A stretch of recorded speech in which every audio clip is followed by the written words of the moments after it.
Bonsoir, Monsieur le Président. Ah, c'est bon. Et quelles ont été les conditions dans lesquelles vous avez été détenu pendant cette durée à Kati? Écoutez, il y a lundi dans la soirée, on m'a demandé de suivre une équipe de militaires de sécurité jusqu'à Kati. Nous avons été détenus pendant 2-3 jours. C'est-à-dire que rien ne nous a été notifié pendant ces jours de détention. Et ce n'est que le dernier jour, dans l'après-midi, que nous avons reçu une visite pour prélever nos identités, les renseignements. Quant à ma personne, une audition, j'ai dit non, une audition, je le fais en présence de mon avocat.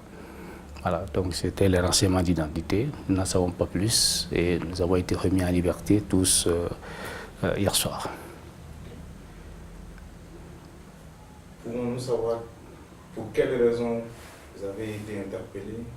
Selon vous, pour quelles raisons? Il m'est difficile de le dire. Je constate que cela fait 3 fois.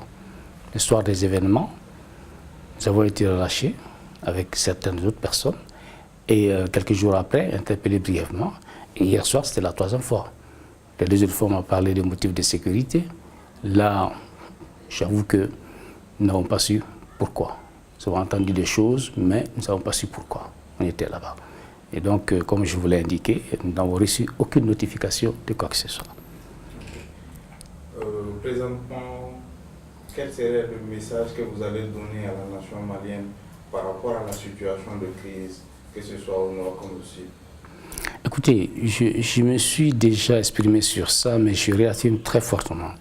Parce que même mes conditions de détention, les raisons pour lesquelles j'ai été interpellé, ne sont rien face à ce que vit le Mali, face à ce que vit le peuple malien, notamment dans notre septentrion. Donc il est vraiment important qu'on apporte les solutions nécessaires, notamment commencer par les questions humanitaires, à faire en sorte qu'on se hâte pour entamer la résolution de ce problème. Cela figure dans les missions du gouvernement de transition. Cela est également reconnu comme étant quelque chose dans lequel la CEDEAO, la médiation pourrait s'impliquer avec la communauté internationale, mais il urge d'apporter l'assistance humanitaire nécessaire aux populations du Nord. Deuxièmement, il est extrêmement important que c'est une crise grave que nous vivons, que nous puissions nous dire que c'est une épreuve et que nous avons les moyens de surmonter cette épreuve. Le peuple malien a ces moyens-là. Il y a des principes sur lesquels il est bon d'insister.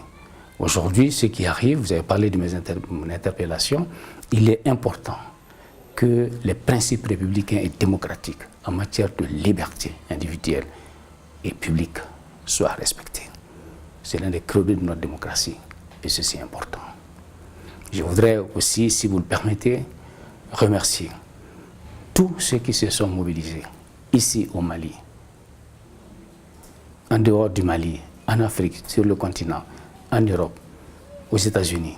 Tous ceux qui, d'une manière ou d'une autre, se sont mobilisés pour demander la libération des détenus politiques et pour réaffirmer les principes démocratiques qui devraient prévaloir à l'arrestation et la détention des personnes. Je voudrais tous ici les remercier pour leur mobilisation et espérer avec eux que notre démocratie va continuer à se consolider, que certains des principes de base ne vont pas s'effriter, au contraire, vont se consolider. Je leur dis vraiment merci, grand merci. Merci beaucoup, Monsieur le Président. Merci.